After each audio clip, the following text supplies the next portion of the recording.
Greetings, greenhouse people. It's time for another episode of Tech on Demand, brought to you by Grower Talks magazine. If you don't receive Grower Talks and Green Profit every month, head over to growertalks.com and subscribe. We've been bringing news and information to the industry for more than 75 years, so if you're not a subscriber, it's about time. And speaking of subscribing, be sure to subscribe to the Tech on Demand podcast on your favorite podcast app. Once you subscribe, you'll never miss an episode. I'm your host, Bill Calkins, and this episode is a bit different because it's a live recording from a panel I moderated at the Darwin Perennials Day event.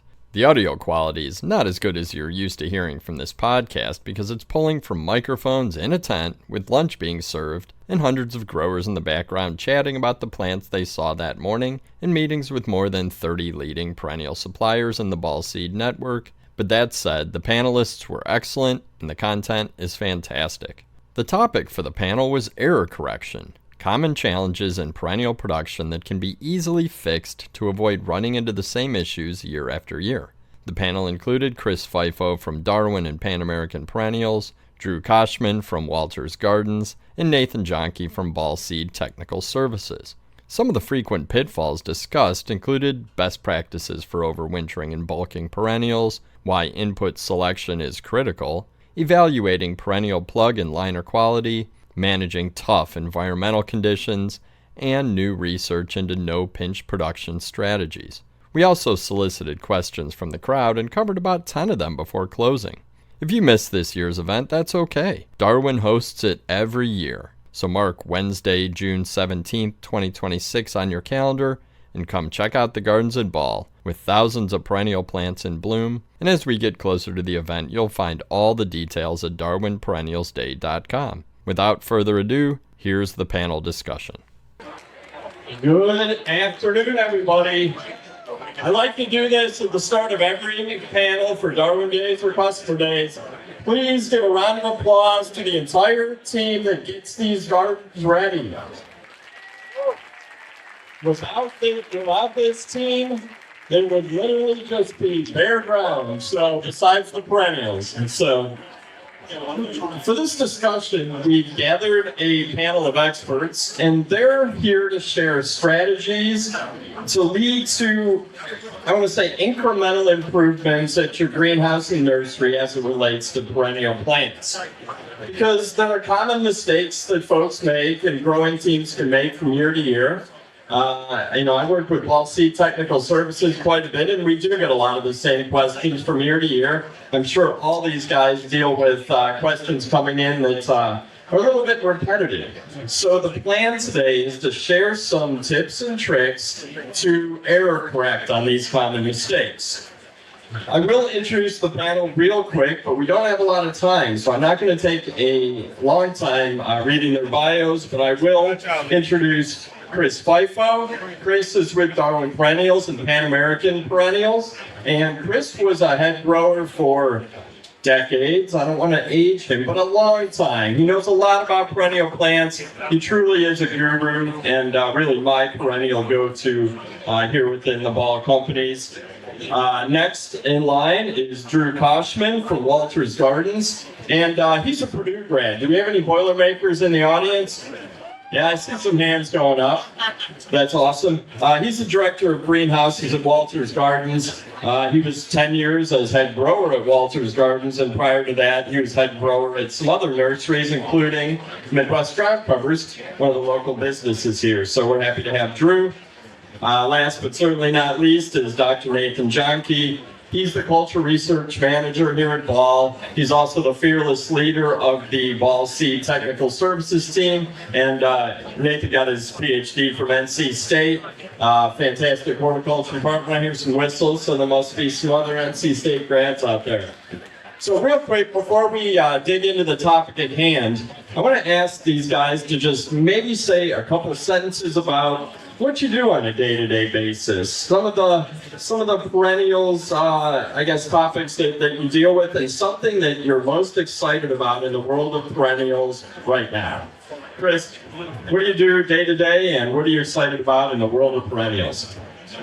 My day-to-day involves visiting all of our customers across North America, promoting our new products, our great improved products, and then more importantly, help them have success growing them using my experience from my decades of growing just perennials. And so what am I most excited about? I'm excited when I see those success stories, when I'm able to help customers solve a problem and get that crop out the door looking the best it possibly can.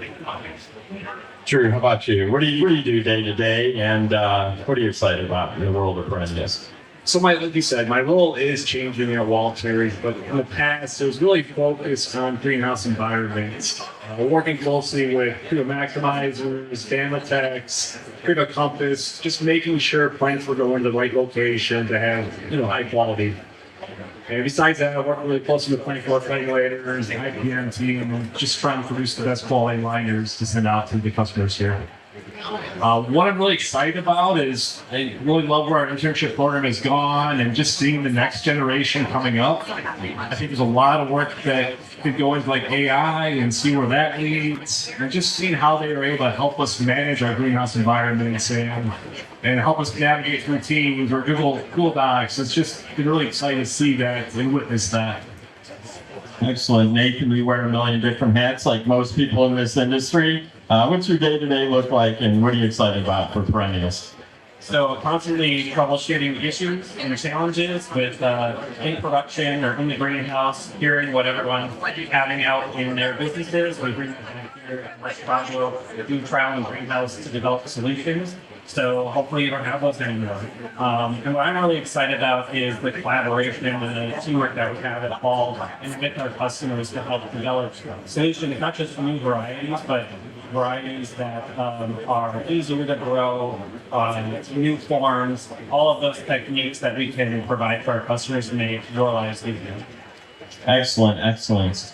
Let's get down to business. The business of error correction and best practices, if you want to spin it that direction. I'm going to start our first topic with Chris, but I'm sure that Drew and Nathan will have thoughts to share as well. So in early spring, growers frequently run into the issue that overwintered plants haven't bulked up like they should. Has anybody ever dealt with that out here in the audience? Yeah, I see hands going up. This is not an uncommon challenge.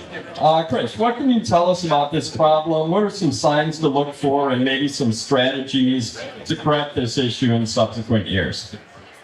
Well, first of all, what's our goal with that summer bulking, and what are we trying to accomplish? We're trying to get the maturity on these perennials, and you need to give them enough time to be able to get that maturity. And what I'm looking for is, like, by the time we are getting into the end of September and early October here in the Midwest area, we're looking to have a very strong root system. We're talking fully rooted and wrapping around the bottom, good strong crown on the plants. For the overwintering, we're not really concerned too much about how the plants look. If we're having, some leaf spotting or nutritional issues or something, what we want to do is keep them as healthy as possible. We're not worried about getting too big because they're going to go dormant.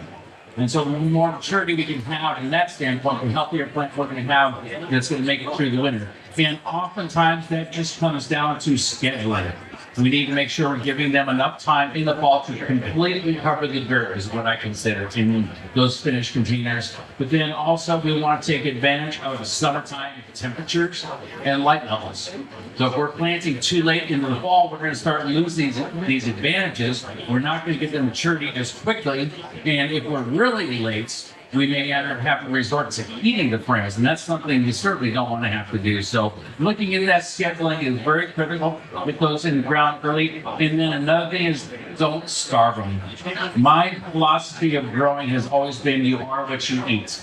If you don't give them the proper nutrition, you're not going to have much mass and substance to your frames. So don't hold off on the fertilizer in those summertime conditions. Drew, Nathan, any additional thoughts on that?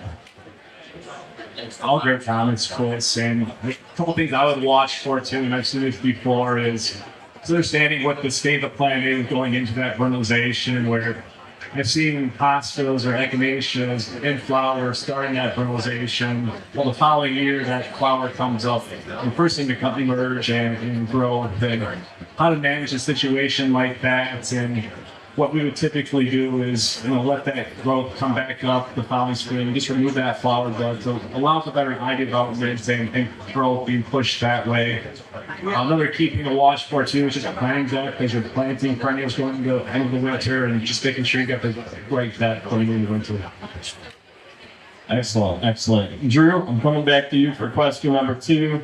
I know over the course of your time you've worked with growers quite a bit to help them select the best inputs. And that's one of the values we have here at Darwin Perennials Day, is that we have perennials produced from all different inputs. So when we talk about maybe bare root or plug, the form can make a big difference in production quality, even profitability, and a whole lot more. Can you talk a little bit about the benefits of different inputs and how the folks out here in the tent and the folks on the growing team can make the best decision when buying material? So Walter's actually started by growing bare root, and over time it got into plug production. And so with the bare root material, it's grown out in our fields for 1 to 2 years in some cases before it's dug, divided, and sent to customers for planting in gallons. There's a lot of great plants that perform very well from bare root. For example, like Amsonia, Bernonias. A new one we've been trying to tackle is Spigelia. Planting that bare root piece in February, March, or April really allows for you to start your production schedule a little bit sooner and eventually get in the line of production. The bare root pieces will emerge with a lot of nice eye growth and finish that container really quickly. But in other cases where you plant Vernonia from a 72 into a gallon, you may have to grow it out to a full year before you can sell it the following year. So bare root, it works really well. It can turn crops really quickly, produces a lot of nice eyes as you're planting them. Just got to pay attention to that planting depth, and don't be afraid to trim some of those roots as you're receiving the bare root material. For hibiscus, bare root is rather large, and how to get that into a finished container, and really recommend growers to trim them down 3 to 4 inches to allow for that ground to be planted at a proper level. So really pay attention to the depth you're planting the crown. Make sure you get those roots with good soil contact and not exposed roots. If planted right, they'll finish really, really quickly for growers. Okay. Do either of you guys have anything to add to that, or? I guess I just echo that with the plug, right? Planting depth is super important. That you plant that plug too deep past the crown, you're not going to do it well either. Soil contact, same thing. But maybe irrigation management, while both are very important, plugs maybe you need to watch out for that a little bit more, because we do have that root ball that's going to dry out very quickly where I'm very plant we wouldn't. So I think it's just thinking about your inputs and what you need to do in control form to make sure that's successful. Okay, and that's a good segue, because I do want to talk about plugs a little bit. I'll let whoever wants to start on this one, but when plugs arrive for perennials, what are some best practices for handling this kind of material? Because the goal is to bulk and size them up. What are just some best practices or tips and tricks for plugs? What I like to do is just really think about where these plants are coming from. Thinking back to past situations, I purchased plugs from Texas before while going to West Michigan. Just like quite a temperature change from further south coming up to the Midwest, and so just really think about that. I even planted ferns in the past in mid-May. Well, why isn't the top growth happening? Why aren't roots developing? Well, it's quite a temperature shock coming from the southern grower to a grower in the Midwest. So pay attention to that change in environments, and just allow those plants to slowly acclimate to the environment you're at. Other suggestions I have is obviously monitoring the moisture closely as you're stepping them up into a larger size. Scout the leaves of plants, look for any issues like mites or thrips populations, but besides that, have a good understanding of what biological growers could be using to help manage those populations. And maybe you're seeing spider mites, but hopefully you're also seeing Californicus or Persilimus, and a lot of growers like Walters is using biological control to help us manage some of these populations. Other suggestions is just to stay the plant as you're planting them. Really trying to keep the plants vegetative and minimizing that flower development as you're planting the larger container. So you really want to build that out real quickly. So we're pinching echinacea flowers as we're sending out to customers. We're trying to minimize flower development and rudbeckias. Other general are a little more forgiving, like Dianthus and Veronica. The flower buds are present. They'll still finish a gallon pretty quickly for you. These are just some tricks I would look for as you're planting Clementura. Chris, any plug tips over the years? A lot of great tips there, especially on the pest side. Yeah, you scout your plants. So, like I said, where they come from is going to make a difference on the seasonality of the different pests. So you may be in northern rural where you're buying plugs in from, say, Texas or California, and in the wintertime, well, they've got active critter populations that time of year. You're not really expecting that in the northern areas. So always be aware of that. You don't want to bring anything unforeseen into your greenhouse. But I do like the acclimation phase. I do like the idea of, obviously you want to unbox your and get this off pallets however they're coming right away. But I do like, give them a few days on the bench to acclimate. It gives you an opportunity to evaluate them as well as far as plant health goes.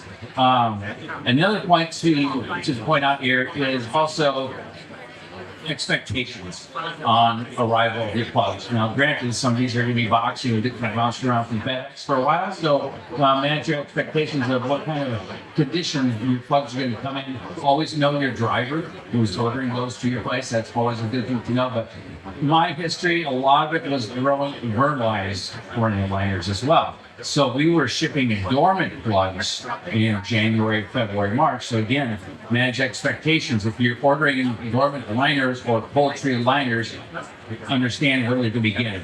They're going to look dead, and you're going to have that foliage in there. And so understanding that point of it, so you're not shocked when you open the box. But then again, acclimation period. Sometimes the fertilized liner is not going to have any top growth on it at all. You may question on whether it is a viable plug. So an option here then is to leave it on a bench until it does break dormancy. Give it some warm temperature in that liner tray and wait till you see the fresh growth coming there. Then you're going to ensure that viability and have the uniformity and consistency in your finished containers. Especially if you're doing a spring plant with a fertilized liner, say we're going into a gallon container, maybe going into an unheated greenhouse. Those plugs are going to break dormancy very, very slowly in those conditions. So if we break dormancy in the liner tray, in the warmest house you have available to begin with, you can end up with a more uniform. Excellent.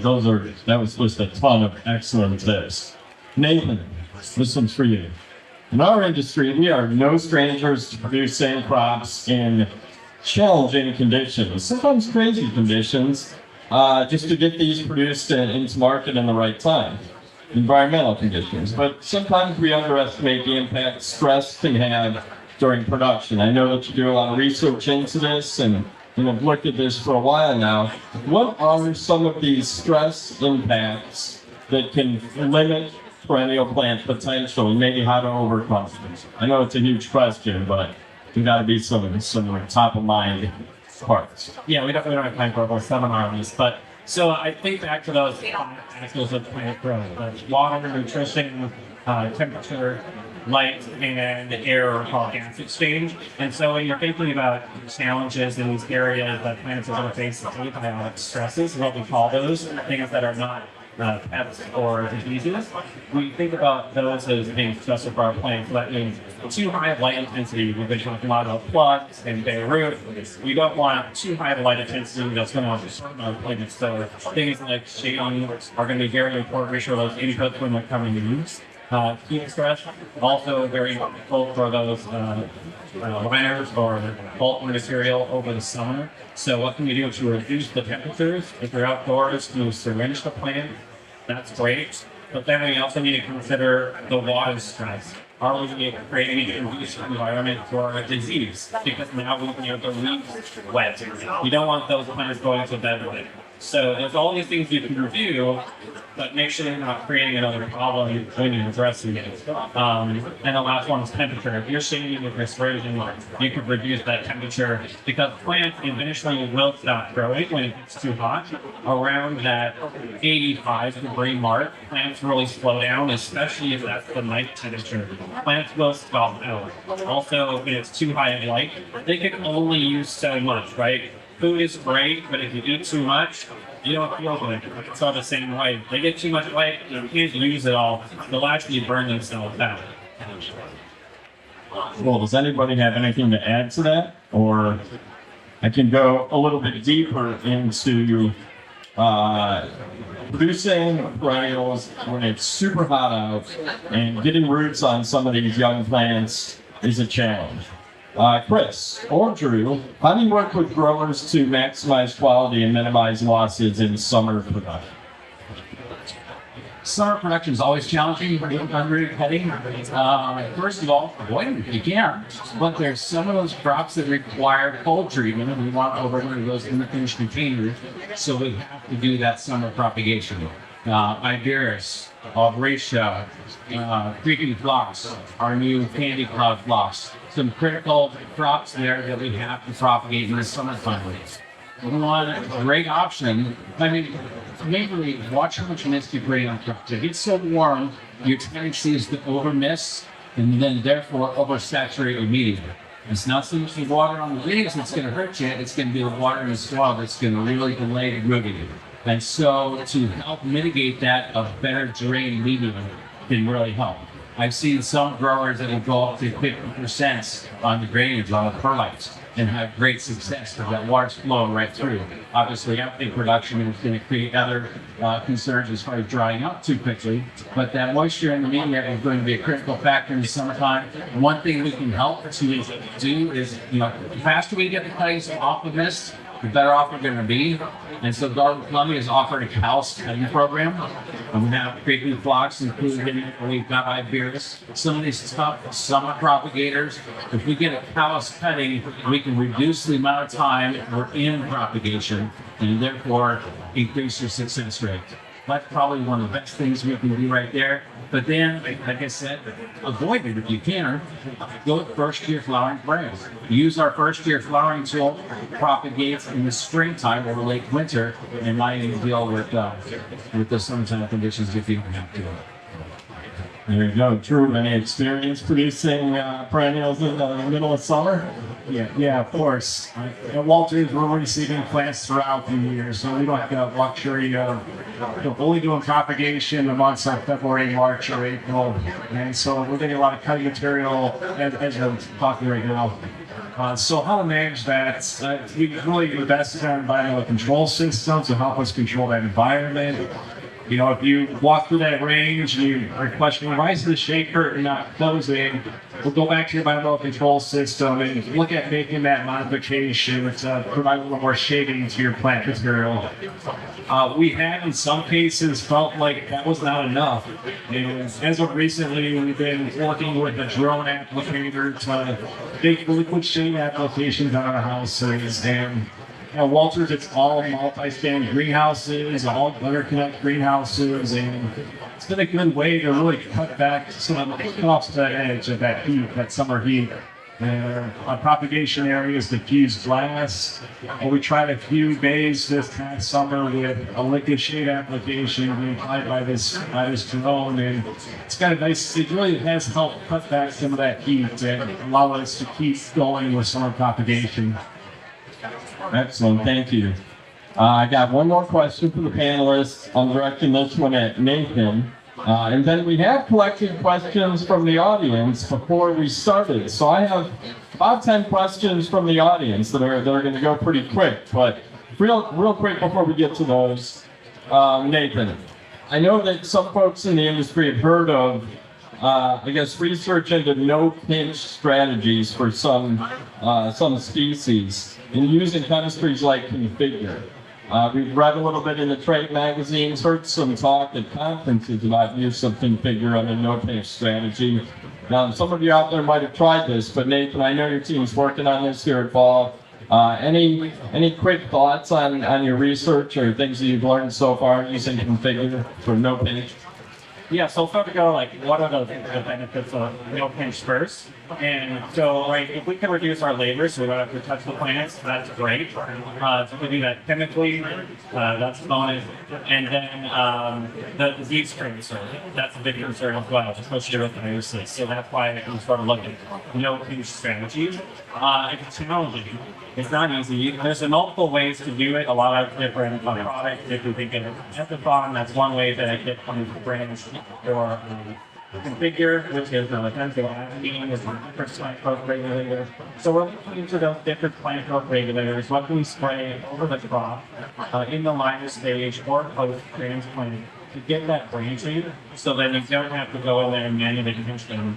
I'm sure Drew maybe had some experiences with this, but it's not easy. There's a lot of trial and error.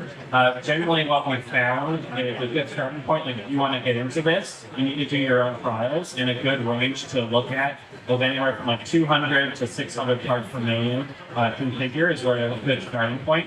I would also reference the Darwin PGR guide, and that has a good starting point if you're interested to see if the crop has any inflammation using Configure or other branching hormones. We have found, like with Buddleia, lots of phyto on that has not worked really well. The Solicited series, we've had good success with it.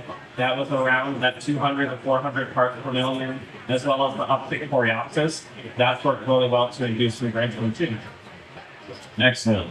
All right, I got 10 questions from the audience we've collected. I'm gonna just throw these out there, kind of quick hit questions. So whoever wants to take them, go for it. Lavender breeding for smell versus performance. Can you breed for smell and performance together, or is it one or the other? Generally, for us, I would say it's one or the other. We're not really looking as much at the aroma as we are the performance in the container. The aroma is going to be very subjective, and so everybody can smell those plants differently. I would not be surprised if there are people out there breeding for the walls and breeding for the aroma and the lavender. So. Okay, I'm gonna direct this into you, Drew. We have a question about perennials coming to market really quickly. New varieties coming to market, and the perception is maybe they aren't being trialed as well as they have been in the past for color, for longevity, and traits like that. What are breeders doing regarding trialing? Is it the same intensive trialing as we've always done? Is it kind of a quick path to market? What do you see when you look at new varieties coming to market? For us, as R&D is producing these new varieties, it's getting passed along to our trials department. And so we're having small batches delivered to the greenhouse from our own internal tissue culture lab, or from our own, taking things off our own internal stock. And then slowly getting that introduced to our trials department, so they get a feel for how the plants grow and how they finish. In time, we decided to work with a few select customers and provide a little more volume to those customers to get a feel for those plants. And it does take some time to get new introductions out to the market, and the trials department really helps us with that learning curve and getting a good feel for that habit and PGR response or water requirements, and then also we spend a lot of time watching the plants and how they perform in our landscape too. And there's a team that goes through and watch those plants as they develop and see how the growth develops in the landscape. How about are we even close to glow-in-the-dark perennials? Well, I think we all know the firefly petunia right now, right? It's really hot out there. Now that they've introduced that technology, now that one of them has made it through regulations that you have to get through in order for that to happen, I wouldn't say it's impossible to make that happen. So, we'll see. Awesome. Anything in your lab right now? Not for me. Very much. Is it possible, are there any perennial pollinator plants that attract butterflies and hummingbirds but not bees? Not that I'm aware of. I didn't think so. What about, are there any perennial suggestions for perennials you can plant early in the spring and then sell in the late spring? So quick turn type perennials. Where I think, like Drew mentioned, bare root, I think is going to give you one of the fastest turns that you can get out there. Additionally, that burn-wise light is usually a fast turn on that, and the turn is going to be really environment dependent. So you're going to want the temperature, the warmer you can run that, the faster your turn is going to be. How much can a perennial be cut back to have a good chance of overwintering successfully? I really feel like timing is really important, and you really want to allow that plant to focus on putting that energy back into the ground, so root development going into the fall and into the winter. So you really work hard at setting that last trim date and allowing the plants to slowly transition from actively growing to being a dormant plant, and to really focus on that and don't trim too late this season. I've seen in the past where growers have trimmed ornamental grasses or Trotskia too late into the fall, too early in the fall. And the reemergence the following year is pretty poor. So really focus on allowing that plant to transition into dormancy and not trimming too early. And it's a fine line there. Yeah, perennials are going to draw that energy from the leaves down into the ground, down into the roots, just like trees are drawing the energy from the leaves. So you don't want to remove that foliage until it is completely dormant. So like Drew said, trims throughout the summertime as you're bulking is just fine, but that last trim, hold off on that usually, let some foliage go into winter and draw that energy into the roots.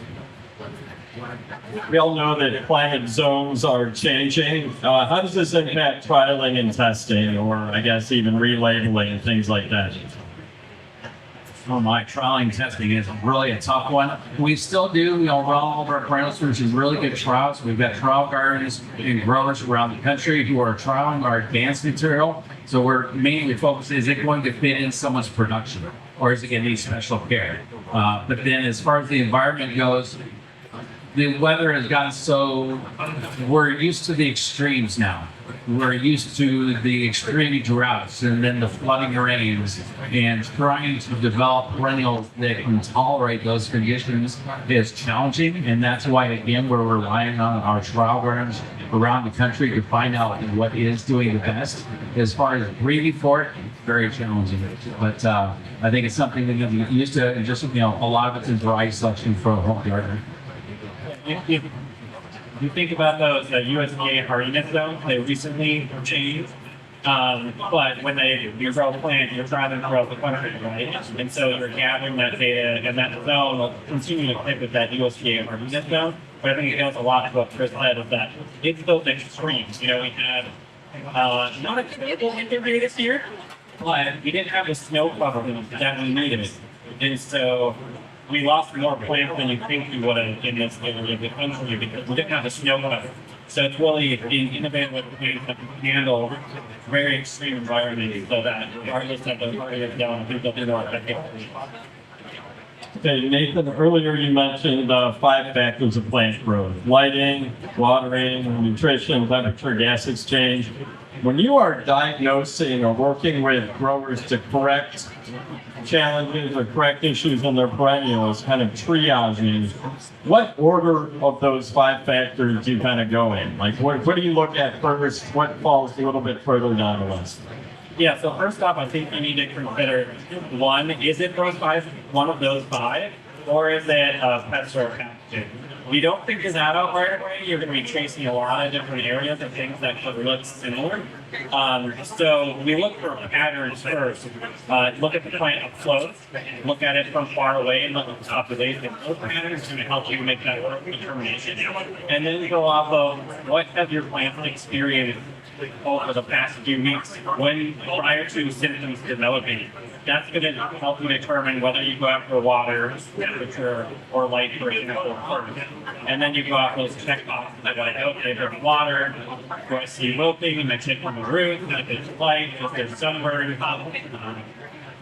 Yeah, so it's not necessarily a strict order, but it's off of what your plants will experience. Excellent. We're going to wrap it up here. I got one more question. We had a question about overwintering perennials in pots, and I think that's like in the landscape perennial home garden. Do you have any tips or direction that would help people overwinter perennials in pots, or perennials that might be easier or less risky than others? Or just don't do it? I think one of the best suggestions is try to avoid freezing thaw as much as you can. That's what does perennials in more than anything else, I think. Beyond that, watch the moisture. You don't want to keep them super saturated throughout the wintertime. If you do get to that freezing point, try to keep it frozen. That's going to help you out more than anything else, I think. That just make sure you have a perennial that's hardy enough to be able to overwinter like that. Because if you're in the ground, you can usually go by the hardiness zone that's on your labels. If you're in a pot, you can probably reduce that hardiness by 1 because your roots are going to be more exposed to those cold temperatures. I have an example of that actually. It kills me because I had a ginkgo that I grabbed back in graduate school. It was a dwarf ginkgo. I'd move it into like a house in a cold spot that's like dormant every year. And this year I didn't do it, and so for it. That tree's now dead. So like practical things you could do is move your homeowner, right? Move the plants into like a root cellar, a place that's dark and cold and not freezing. You could bury that pot in the ground. All of those are going to provide that extra buffer of temperature and weight in the freezing house. Excellent. Well, those are all the questions we have today. I do not see umbrellas out there, which means it's not raining. Let's give a round of applause to Chris, Drew, and Nathan.